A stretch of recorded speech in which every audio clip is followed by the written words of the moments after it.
Mungkin masih banyak teman-teman muslim yang membanggakan diri kepada teman-teman Kristen dalam hal tidak memakan babi dengan berkata, kamilah yang menerapkan Taurat. Padahal kalau Taurat mau dijadikan sebagai standar, maka ternyata masih banyak makanan-makanan yang dikonsumsi sama umat Islam, padahal di Taurat itu diharamkan. Shalom saudara-saudara, berjumpa kembali bersama dengan saya Pendeta Rio Basaribu. Apa kabar kita semua? Saya percaya kabar kita semua pasti baik-baik saja. Apapun menjadi aktivitas kita sepanjang hari ini, kiranya Tuhan memberkati kita dengan melimpah-limpah.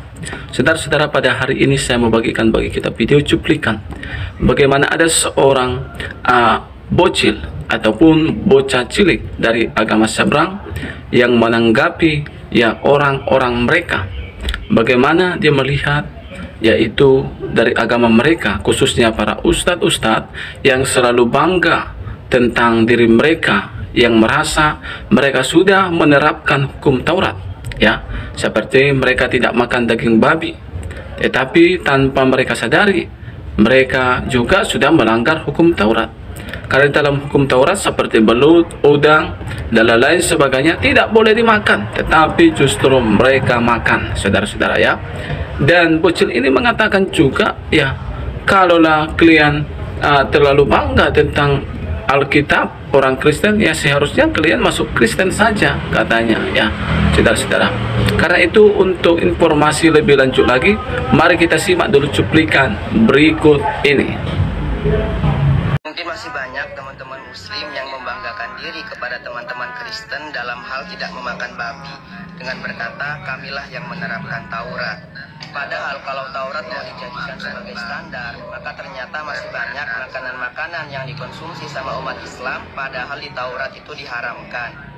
Secara total keseluruhan hukum Taurat ada 613, dan belum tentu di selain keharaman makan babi, umat Islam juga menerapkannya. Berarti klaim tersebut gugur. Lalu apakah membuat kita tidak berkenan di hadapan Tuhan? Tentunya tidak.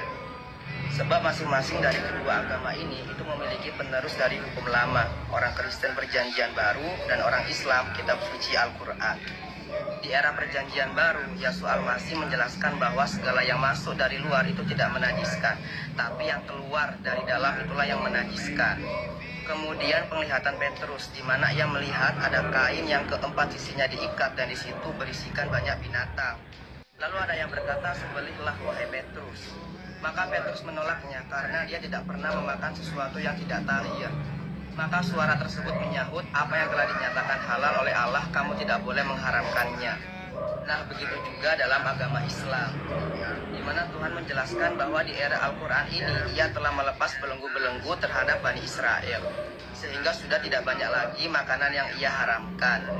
Dan seharusnya kita selaku umat Islam itu harus berbangga diri kalau bisa menerapkan syariat Al-Quran, bukan malah Taurat.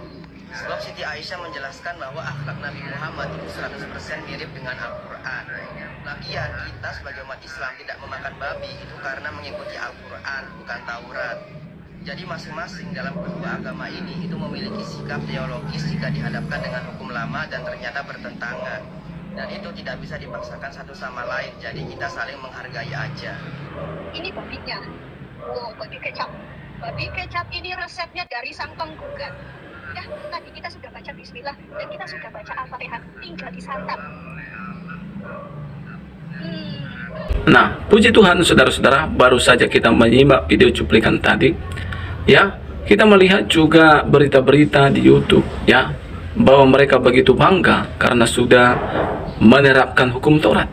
Tetapi yang mau saya katakan, perlu kita pahami bahwa di dalam hukum Taurat itu ada perintah, katakan saja seperti 10 perintah yang ada di hukum Taurat, ya saudara-saudara. Nah, katakan saja mereka melakukan satu hukum Taurat, tetapi melanggar yang nama mencuri, mereka tetap membunuh, ya, mereka tetap berdusta, maka satu yang mereka kerjakan itu akan batal, ya.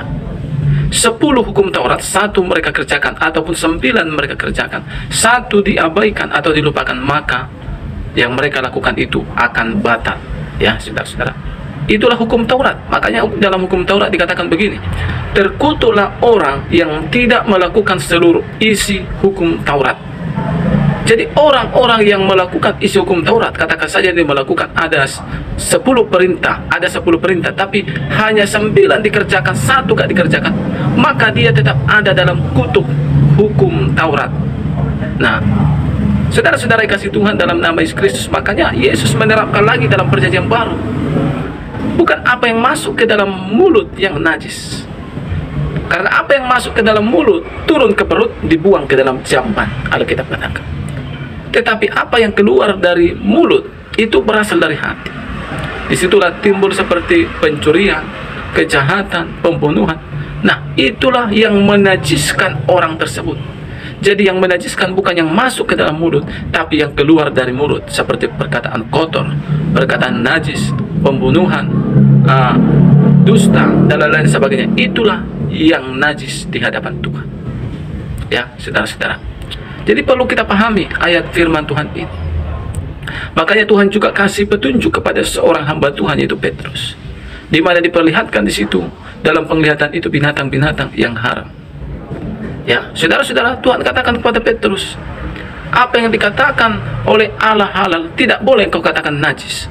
Nah, penglihatan itu memberikan suatu pengertian bagaimana Petrus ini akan diperjumpakan kepada seorang Cornelius yang bukan Yahudi, tetapi adalah orang non-Yahudi. Dalam penglihatan ini memberi arti bahwa Petrus sebagai orang Yahudi tidak boleh mengatakan non-Yahudi sebagai kafir, dan tidak boleh juga mengatakan non-Yahudi sebagai orang yang najis. Tidak boleh. Karena apa yang dikatakan Tuhan halal, tidak boleh kita katakan najis. Karena apa kata Tuhan itu yang betul, bukan apa kata manusia. Jadi kiranya saudara lewat video cuplikan ini, saudara mendapat suatu pengertian yang baru. Puji Tuhan. Tuhan Yesus memberkati kita. Shalom.